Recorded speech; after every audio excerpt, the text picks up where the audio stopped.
За баярлалаа. Би бас хууль санаачлагч юм байгаамаа. Би бол энэ өргөн барьсан дөрвөн хуулийн төслийг дөрвөлнгийн дэмжиж байна.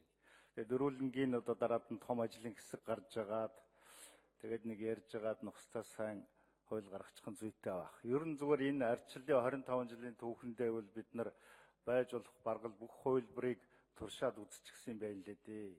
90 оны сонгуул улсын баг хурлыг бол хувь тэнцвүүлэн сонгож байсан.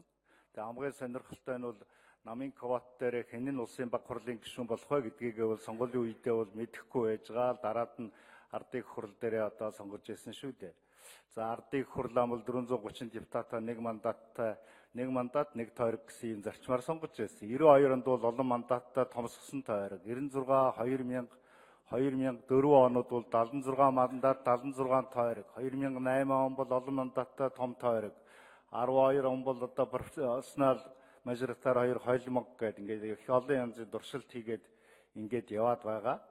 Тэгээд яг хаа одоо манай улс төрийн төлөвшөөл, намуудын төлөвшөөл олон юмнаас хамаарч байгаа хаа. Бодиттой байгаа байдал тийм учраас энийг одоо хэн нэг буруу өнтер гэж үзэх нь бол бас арай очирдталтай. Гэхдээ юутаач одоогийн энэ удаагийн сонгуулийн хуулийн өөрчлөлтөөрөө бол тал талынхаа энэ улс төрийн сонирхол эрхшиг, тэгээ олон нийтийн хүч хүлээж байгаа тэр юмыг аль болохоор бодолцсон ийм хууль гаргуул сайн байхаа гэж бодож байгаа юм. За манай бүлгийнхний Басгүй гишүүний одоо бланкн дээр гар үсэх зураад өргөн барьчихсан хуулийн төсөлтөр нэг юм байгаад байгаа. Түрүүн бас гишүүн тайлбарлалаа. Би жаахан нэмээд хэлчих нэг хэлээгүй гэсгийн 38 гэсэн юм холимог тогтолцоотой бай. За намын нэрээр санал хурааж байгаа тэр хэсэг дээр сонгогчийн одоо дугуйлж байгаа хэсэг бол хоёр төрлийн ач холбогдолтой байна. Нэгдүгээр сонгогч намын списэгт одоо намын жагсаалтанд байгаа хүнийг шууд өөрөө дугуйлж эренбэлнэ.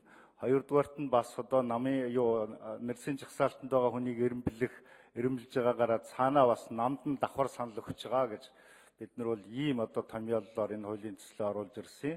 Тэгээ энэний давуу тал бол яг одоогийн үндсэн хуулийн иргэн одоо саналаа шууд нууцаар гаргах гэсэн одоо дээд шүүхийн тайлбартайч байдаг жоохон маргаан дагуулдаг одоо тэр хэсгийг ч гэсэн бид нар бол хуульдаа бол наривчлан тусгаж чадсан гэж ингэж үзэж байгаа.